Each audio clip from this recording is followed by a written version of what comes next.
엄마, 나 민수야. 박영자는 병실 천장을 멍하니 바라보다가 그 목소리에 고개를 돌렸습니다. 침대 옆에 앉은 남자의 얼굴이 천천히 초점에 들어왔습니다. 10년 만에 보는 아들이었습니다. 민수는 환하게 웃으며 영자의 손을 잡았습니다. 영자는 입술을 떨었습니다. 말이 나오지 않았습니다. 뇌졸중으로 쓰러진 지 사흘째였습니다. 엄마 괜찮아요? 병원에서 연락받고 바로 왔어요.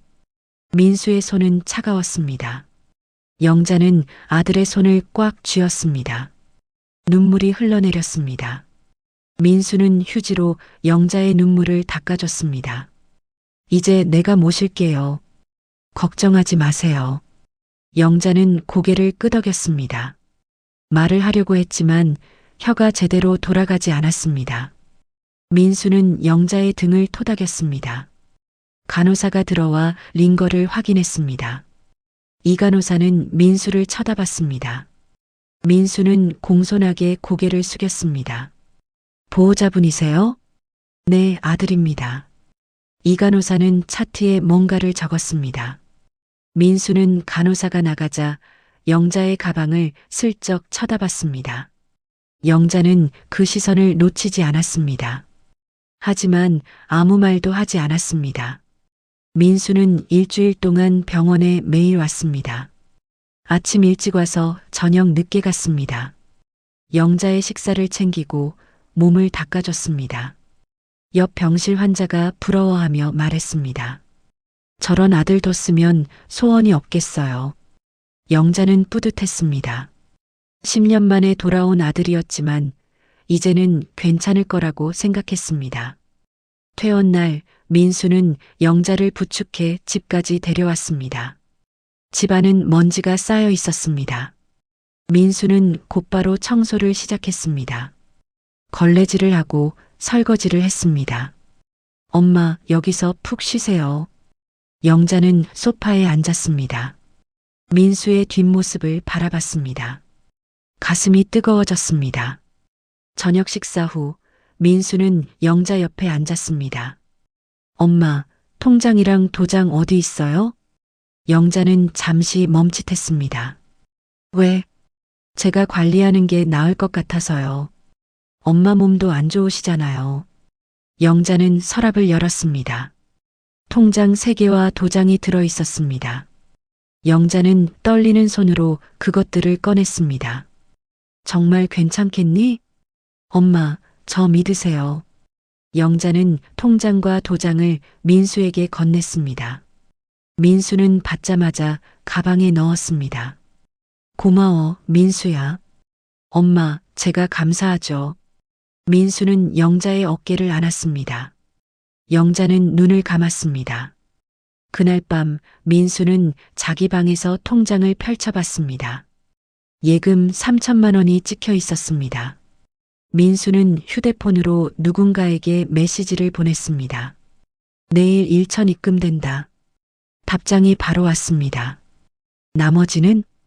민수는 통장을 덮고 불을 껐습니다. 사흘 후 아침 민수는 가방에서 서류 뭉치를 꺼냈습니다.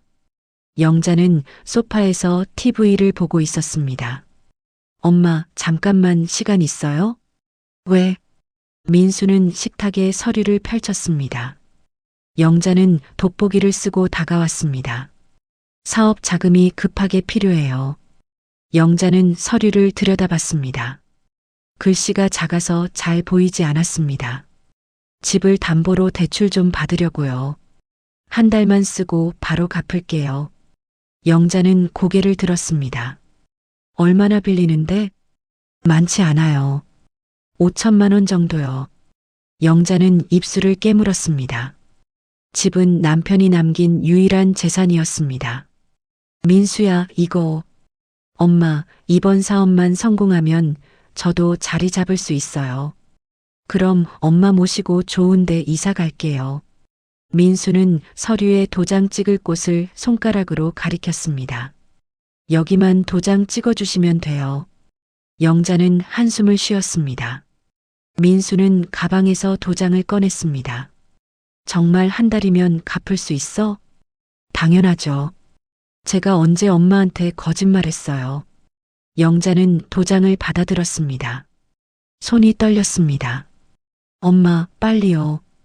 오늘 은행 가야 해요. 영자는 눈을 감고 도장을 찍었습니다. 세 군데에 도장을 찍었습니다. 민수는 재빨리 서류를 챙겼습니다. 고마워요, 엄마. 민수는 가방을 들고 현관으로 향했습니다. 민수야, 서류 한 장만 남겨놔. 엄마, 은행에 다 제출해야 돼요. 나중에 사본 갖다 드릴게요. 민수는 신발을 신었습니다. 민수야, 저녁에 올게요. 맛있는 거 사올게요. 현관문이 닫혔습니다. 영자는 텅 빈 식탁을 바라봤습니다. 영자는 하루 종일 민수를 기다렸습니다. 점심을 먹지 않았습니다. 저녁 6시가 됐습니다. 민수는 오지 않았습니다. 전화를 걸었지만 꺼져 있었습니다. 밤 10시가 됐습니다. 영자는 현관문을 몇 번이나 확인했습니다. 민수의 방문을 열어봤습니다. 짐이 그대로 있었습니다. 내일 오겠지. 영자는 잠자리에 들었지만 잠이 오지 않았습니다. 다음 날 아침 민수는 오지 않았습니다. 영자는 민수의 방문을 다시 열었습니다. 이번엔 자세히 살펴봤습니다. 옷장이 비어 있었습니다. 세면도구도 없었습니다. 서랍을 열어봤습니다. 아무것도 없었습니다. 영자는 주저앉았습니다. 민수는 이미 떠났습니다. 영자는 현관문을 열고 우편함을 확인했습니다. 은행 봉투 2개가 들어 있었습니다. 손이 떨렸습니다. 첫 번째 봉투를 뜯었습니다. 대출금 상환 안내라고 적혀 있었습니다. 영자는 안경을 썼습니다. 대출 금액란에 1억 원이라고 찍혀 있었습니다. 1억? 영자는 다시 봤습니다. 숫자가 틀림없었습니다. 두 번째 봉투를 뜯었습니다. 통장 거래 내역서였습니다. 영자의 예금 3천만 원이 전액 인출되어 있었습니다. 영자는 바닥에 주저앉았습니다. 서류가 손에서 떨어졌습니다. 민수야, 이게 뭐니? 영자는 휴대폰을 집어들었습니다. 민수에게 전화를 걸었습니다. 여전히 꺼져 있었습니다. 영자는 은행에 전화를 걸었습니다. 여보세요. 대출건으로 전화드렸는데요. 제 명의로 대출이 1억 원이라고 나왔는데 5천만 원 아닌가요? 고객님, 확인해 보니 1억 원 맞습니다. 서류에 서명하셨고요. 그럼 나머지 5천은 어디 갔어요? 대출금은 전액 신청인 계좌로 입금됐습니다. 영자는 전화를 끊었습니다. 이웃집 아주머니가 담을 넘어 물었습니다. 영자 씨, 괜찮아요? 영자는 대답하지 않았습니다. 아주머니는 대문을 두드렸습니다. 문 좀 열어봐요. 영자는 비틀거리며 현관으로 갔습니다. 문을 열자 아주머니가 들어왔습니다. 얼굴이 왜 이래? 영자는 바닥에 떨어진 서류를 가리켰습니다. 아주머니는 서류를 집어 읽었습니다. 영자 씨, 이거 아들한테 당한 거 아니야? 영자는 고개를 저었습니다. 아니야. 민수가 그럴 리 없어. 경찰서 가봐야 해. 이거 사기야. 경찰서는 무슨. 내 아들인데. 아주머니는 영자를 부축했습니다. 일단 은행 가서 대출 내역부터 받아와. 그날 오후 영자는 은행에 갔습니다. 창구 직원은 서류를 출력해줬습니다. 본인 맞으시죠? 영자는 고개를 끄덕였습니다. 한 달 뒤부터 이자 내셔야 합니다. 월 80만 원입니다. 영자는 서류를 받아들었습니다. 80만 원. 영자의 한 달 생활비였습니다. 집으로 돌아오는 길 영자는 멈춰 섰습니다. 집이 보였습니다. 40년을 살았던 집이었습니다. 영자는 현관문을 열었습니다. 민수의 방문이 열려 있었습니다. 텅 빈 방이었습니다. 영자는 민수의 방 한가운데 섰습니다. 눈물이 나오지 않았습니다. 이틀 후 초인종이 울렸습니다. 영자는 소파에서 일어나지 않았습니다. 초인종이 다시 울렸습니다. 박영자 씨 계세요? 낯선 여자 목소리였습니다. 영자는 천천히 현관으로 걸어갔습니다. 문을 열자 깔끔한 옷차림의 여자가 서 있었습니다. 누구세요? 저는 김혜진이라고 합니다. 민수 씨 전 부인이에요. 영자는 눈을 깜빡였습니다. 무슨 일로 오셨어요? 들어가서 얘기해도 될까요? 영자는 문을 열어줬습니다. 혜진은 가방에서 서류를 꺼냈습니다. 어머님, 민수한테 당하셨죠? 영자는 대답하지 않았습니다. 혜진은 서류를 펼쳤습니다. 저도 5년 전에 똑같이 당했어요. 집 담보대출에 통장까지 털렸죠. 서류에는 대출 내역과 경찰 신고서가 들어 있었습니다. 이게 다 민수가 한 짓이에요? 네. 저뿐만 아니에요. 민수 두 번째 부인도 똑같이 당했어요. 영자는 고개를 들었습니다. 두 번째 부인? 저랑 이혼하고 1년 뒤에 재혼했어요. 그 사람도 집 빼앗기고 쫓겨났죠. 혜진은 또 다른 서류를 꺼냈습니다. 민수의 도박장 출입 사진이었습니다. 어머님 병원 입원하셨을 때도 민수는 도박장에 있었어요. 영자는 사진을 바닥에 던졌습니다. 그만해요. 혜진은 사진을 주워 담았습니다. 어머님, 민수는 어머님이 쓰러졌다는 소식 듣고 계획적으로 접근했어요. 거짓말 마세요. 혜진은 핸드폰을 꺼냈습니다. 녹음 파일을 재생했습니다. 야, 우리 엄마 쓰러졌대. 이번엔 대박이야. 민수의 목소리였습니다. 집도 있고 통장에도 돈 좀 있을 거야. 한 달이면 정리 가능해. 영자는 핸드폰을 빼앗아 던졌습니다. 나가요. 당장 나가. 혜진은 일어나지 않았습니다. 어머님, 화내실 상대가 저예요? 민수예요? 영자는 주저앉았습니다. 혜진은 영자 옆에 앉았습니다. 민수 빚이 2억이에요. 전부 도박 빚이고요. 영자는 고개를 들었습니다. 그럼 내 집은요? 경매 넘어갈 거예요. 이자도 못 내시잖아요. 혜진은 가방에서 명함을 꺼냈습니다. 제가 아는 변호사예요. 친족 사기로 고소할 수 있어요. 영자는 명함을 받지 않았습니다. 아들을 감옥에 보내라고요? 어머님이 살려면 그래야 해요.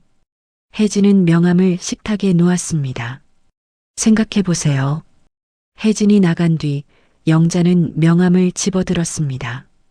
영자는 명함을 구겼습니다. 그러다가 펼쳤습니다. 핸드폰이 울렸습니다. 혜진이 보낸 주소였습니다. 민수의 오피스텔 주소였습니다. 영자는 주소를 저장했습니다. 영자는 택시에서 내렸습니다. 강남 한복판의 새 오피스텔이었습니다. 엘리베이터를 타고 12층으로 올라갔습니다. 1207호.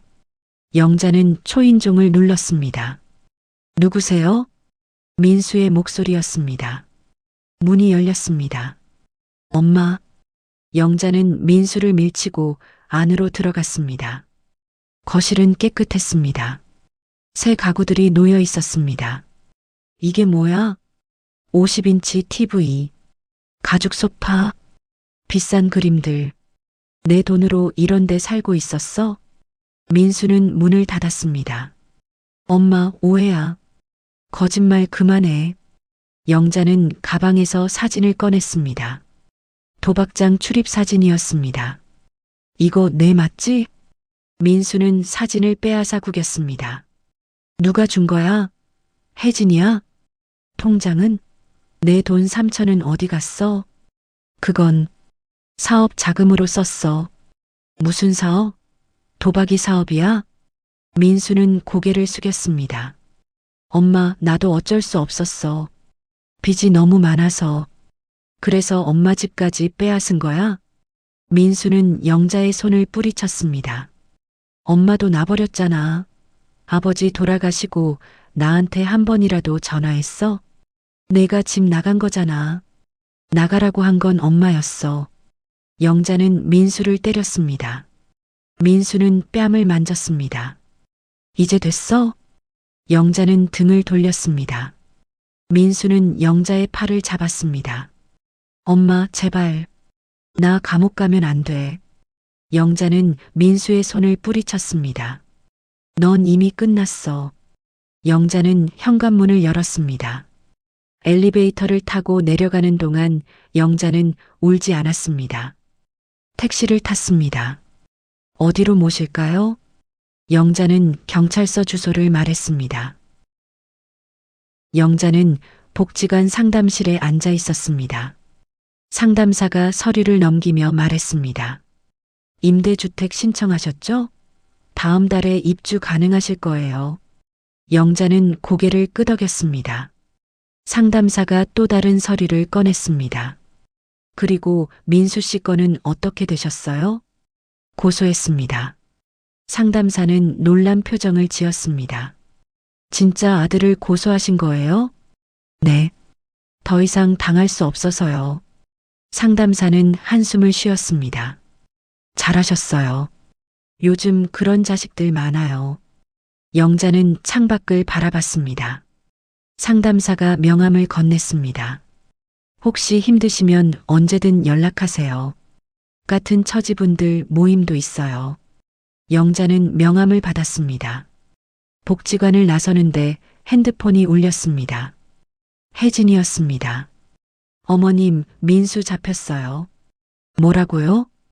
다른 사기건으로 경찰에 체포됐대요. 이번엔 5억짜리예요.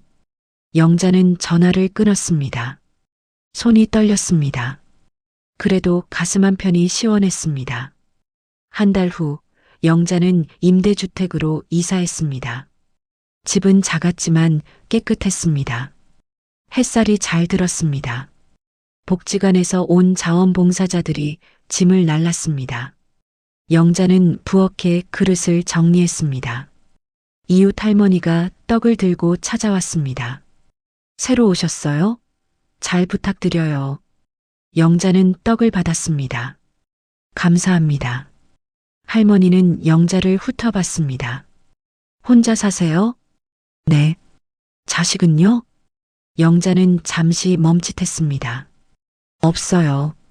할머니는 고개를 끄덕이고 돌아갔습니다. 영자는 문을 닫았습니다. 다음 날 영자는 복지관 자원봉사에 나갔습니다. 같은 처지의 노인들이 모여 있었습니다. 한 할머니가 울고 있었습니다. 딸이 내 집을 팔아버렸어요. 이제 갈 데가 없어요. 영자는 할머니 옆에 앉았습니다. 저도 아들한테 당했어요. 집 담보로 1억 빌려갔죠. 할머니는 눈물을 닦았습니다. 어떻게 하셨어요? 고소했어요. 감옥 보냈어요. 다른 노인들이 놀라서 쳐다봤습니다. 한 할아버지가 물었습니다. 친자식을요? 네. 안 그러면 제가 죽으니까요. 할머니가 영자의 손을 잡았습니다. 용기 내셨네요. 전 그럴 수가 없어요. 영자는 고개를 저었습니다. 저도 처음엔 못했어요. 근데 살아야 하잖아요. 그날부터 영자는 매주 복지관에 나갔습니다. 자식에게 당한 노인들을 도왔습니다. 법률 상담을 연결해주고 경찰서까지 동행했습니다. 석 달 후 영자에게 편지가 왔습니다. 교도소에서 온 편지였습니다. 민수였습니다. 영자는 편지를 뜯지 않았습니다. 그대로 쓰레기통에 버렸습니다. 일주일 후 또 편지가 왔습니다. 이번에도 버렸습니다. 세 번째 편지가 왔을 때 영자는 편지를 읽었습니다. 엄마, 미안합니다. 면회 와주세요. 영자는 편지를 찢었습니다. 교도소에 전화를 걸었습니다. 면회 거부 신청하려고요. 성함이요? 박영자입니다. 수감자는 민수요. 알겠습니다. 처리해드리겠습니다. 전화를 끊고 영자는 창밖을 바라봤습니다. 복지관에서 같이 활동하는 할머니가 손을 흔들었습니다. 영자도 손을 흔들었습니다. 6개월 후 복지관에서 행사가 열렸습니다. 자식 사기 피해자 가족 모임이었습니다.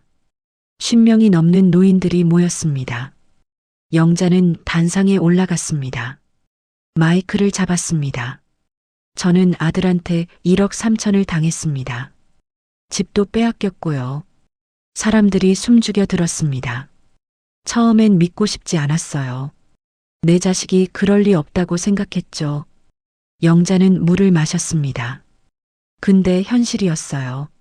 제가 선택한 건 고소였어요. 후회 안 해요. 박수가 터졌습니다. 영자는 단상에서 내려왔습니다. 혜진이 달려와 영자를 안았습니다. 어머님 정말 멋지세요. 영자는 웃었습니다. 진짜 웃음이었습니다. 그날 저녁 영자는 집에 돌아와 TV를 켰습니다. 뉴스에서 자식 사기 특집을 방송했습니다. 영자의 인터뷰가 나왔습니다. 자식이라고 무조건 믿으면 안 됩니다. 잘못한 건 벌 받아야 해요. 영자는 TV를 껐습니다. 핸드폰이 울렸습니다. 복지관 관장이었습니다. 영자 씨, 다음 주에 시청에서 강연 요청 들어왔어요. 제가요? 네. 영자 씨 사례가 알려지면서 문의가 많아요. 영자는 잠시 생각했습니다. 할게요. 전화를 끊고 영자는 거울을 봤습니다. 주름진 얼굴이었지만 눈빛은 살아 있었습니다. 1년 후 영자는 자식 사기 피해자 상담센터에서 일했습니다. 매일 전화가 걸려왔습니다. 딸이 제 돈을 다 가져갔어요. 아들이 집을 팔아버렸어요. 영자는 차분히 대답했습니다. 고소하세요. 망설이지 마세요. 어느 날 교도소에서 전화가 왔습니다. 박영자 씨 맞으세요? 민수 씨가 출소합니다. 영자는 전화를 끊었습니다. 출소 당일 영자는 상담센터에 나갔습니다. 점심때 문이 열렸습니다. 민수였습니다. 민수는 초라한 옷차림이었습니다. 얼굴은 야위었습니다. 영자는 자리에서 일어나지 않았습니다. 엄마. 영자는 서류를 정리했습니다. 민수는 영자 책상 앞에 섰습니다. 엄마, 나 잘못했어. 용서해줘. 영자는 고개를 들었습니다. 용서는 내가 구할 게 아니야. 엄마, 나한테 받을 건 없어. 법으로 다 받았어. 민수는 무릎을 꿇었습니다. 상담센터에 있던 사람들이 쳐다봤습니다. 엄마, 제발. 나 이제 어디가? 영자는 민수를 내려다봤습니다. 내 인생은 내가 알아서 해. 나한텐 더 이상 아들 없어. 민수는 바닥에 주저앉아 울었습니다. 영자는 가방을 들고 자리를 떠났습니다. 밖으로 나오니 햇살이 따뜻했습니다. 혜진이 차를 대고 기다리고 있었습니다. 어머님, 점심 먹으러 가요. 영자는 차에 탔습니다. 뒤돌아보지 않았습니다. 오늘 뭐 먹을까요? 혜진이 물었습니다. 영자는 창밖을 바라보며 대답했습니다. 내가 좋아하는 걸로. 차가 출발했습니다. 상담센터는 점점 멀어졌습니다. 민수는 여전히 바닥에 앉아 있었습니다. 영자는 다시 뒤돌아보지 않았습니다.